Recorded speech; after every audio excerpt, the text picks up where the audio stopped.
Hello everybody and welcome back to my channel, which is like a box of chocolates. You never know what you're gonna get here. Toy reviews, movies, weird DIYs, reenactments, muffin. So in today's video, we are gonna be diving into the realm of the sea monkey. One of the most classic cases of false advertisement and potentially one of the very first forms of clickbait. The brains behind sea monkeys was Harold Brawn. Born in 1926 in Memphis, Tennessee, and grew up in New York City. He grew up Jewish, but later added Von to his name to sound more Germanic, and we'll get to that a little bit more later. It was there he grew up to be a successful mail order marketer and inventor with approximately 195 patents for many interesting products, most of which you could find advertised within comic books with a brilliant sales pitch write-up. He was noted for such inventions as the X-ray specs that were mostly geared towards boys being able to see under women's clothing, and apparently you could also see through flesh. Then there were aqua specs, which somehow did this and allowed you to see underwater from the surface with no problem. The Invisible Goldfish. Send in your dollar to receive a tank, some fish food, and your invisible goldfish. Guaranteed to remain, you guessed it, invisible. The amazing hair-raising monsters, which were actually just a card with a printed monster that would grow hair when water was added. The hair was actually just mineral crystals, so none of this was really happening here with monsters jumping up from your cards. And hypno specs, which were guaranteed to hypnotize, again mostly advertised towards boys to hypnotize girls. Apart from most of these oddly being geared towards boys taking advantage of girls, do you notice a trend here in these products? Yeah? They're bogus! The man was a genius. He literally sold lies. None of these products worked or did what they were advertised to do. They were grossly exaggerated, and Harold used, his brilliant salesmanship and imagination, and lies, to sell these products to children. He also sold live creatures called crazy crabs. Crazy crabs! The pet you've always wanted. No odor, no tank needed, as gentle as a pussycat, but may bite if mishandled. Crazy crabs were just hermit crabs. But in 1957 came his most famous invention yet, the amazing sea monkeys. Essentially, these were just brine shrimp, sold as eggs, which were in a dormant state and could be brought back to life with water and the right condition of chemicals. Inspired by the old flea circuses he grew up watching, people would say they could see the fleas. Oh, I can see the fleas, Mummy, can't you see the fleas? Those fleas really did inspire a lot of people. Harold thought he could pull off this trick too. He saw these cheap little shrimp being sold as pet food, and he bargained he could actually turn the pet food into the pet. Harold collaborated with a marine biologist to create the exact mixture of dry nutrients and chemicals that could be added to simple tap water to create a suitable habitat for the shrimp. And they were successful, even claiming that a new hybrid of shrimp had been created that lived longer and grew to be larger. Harder, better, faster, stronger. But there was still one problem selling these eggs.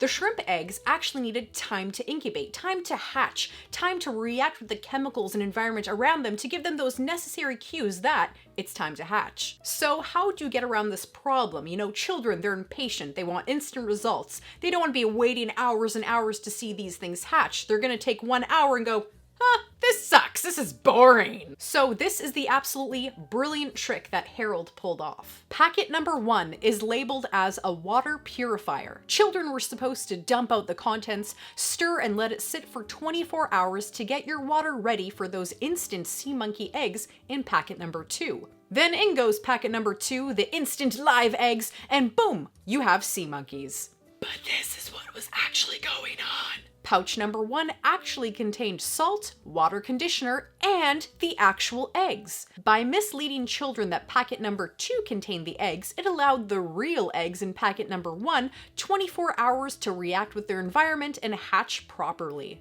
Packet number 2 was simply some more eggs, yeast, borax, soda, salt, some food, and sometimes a dye, and that dye would actually be absorbed by the almost translucent-like shrimp and allow them to be seen more easily by the naked eye. And a scoop from the growth food package could be added every few days to feed the shrimp. Initially, Harold advertised his product as instant life, But in 1962, he decided to switch the name to sea monkeys. The new name was apparently based on their saltwater habitat, and their tails allegedly look like monkey tails? Sea monkeys were heavily marketed in the 1960s and 70s, especially in comic books, which portrayed sea monkeys as these humanoid aquatic animals who lived in castles, played games, had hairstyles, and ate dinner at the table as a family, when in reality, these brine shrimp bore no resemblance whatsoever to these advertised images. Harold even wrote a 32-page handbook that is included in most sea monkey kits,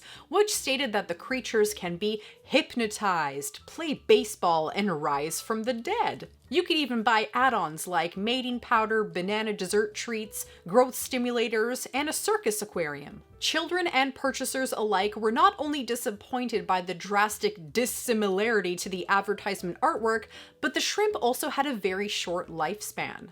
So this Harold guy was a pretty crazy guy. I mean, he even raced motorcycles under the alias the Green Hornet, and even managed a showman whose act consisted of diving 40 feet into a children's pool filled with just 1 foot of water.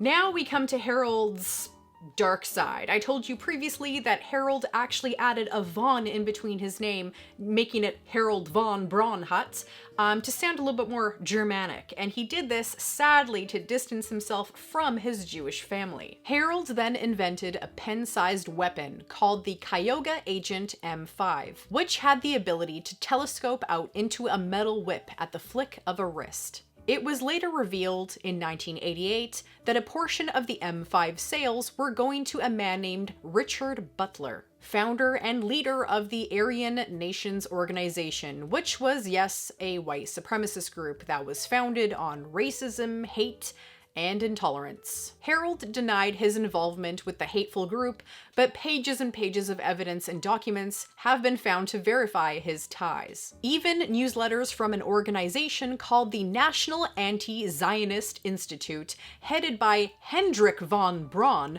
show the return address to be the same address that people would send their money in for sea monkey merchandise. Hendrik von Brawn, Harold von Braunhut. So, although Harold unfortunately turned to that very, very dark side later in life, there is no denying that the sea monkey sensation left a huge impact on pop culture. As seen in countless TV shows, they were even taken to space on the Space Shuttle Discovery in 1998, and the Amazing Sea Monkeys even got their own TV show in 1992 with Howie Mandel. I was talking about safety goggles, you silly sea monkeys.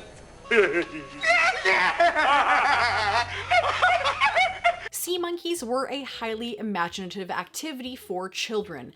You know, to see instant life happen right before your very eyes. And you know, what was maybe fun for some and a huge disappointment for others, it did teach children a valuable lesson about false advertisement. So that is a brief history on sea monkeys, and I wanted to do this video because I do plan on in the future doing one video on sea monkeys from start to finish, you know, setting up the tank, doing daily videos of seeing how active they are, how many I get, how big they grow, how long they last. So hopefully this video won't happen too soon, because when I post the video, that means all my sea monkeys have died. So I'm looking forward to doing a kind of a sea monkey life cycle video on that. So be sure to check that out in the future. So in the comments down below, I'd love to know if you have experienced the joy and wonder and mystery of the sea monkeys. You know, did you have these when you were younger? Were you disappointed? Were you one of those people that bought add-ons like the banana desserts and the mating powder? Did that do anything? I would love to know if those even did anything. But I absolutely loved these when I was younger. I was a very kind of scientifically curious child, and so after, you know, doing this little experiment with the sea monkeys, I obviously researched right away what was going on here. I learned about dormancy, I learned about these brine shrimp, I learned about extremophiles, etc. So it was very, very interesting. So nowadays, if you want to get, you know, these sea monkey sets, you want to get these dormant brine shrimp eggs, I believe that they are now branded under the name Aqua Dragons,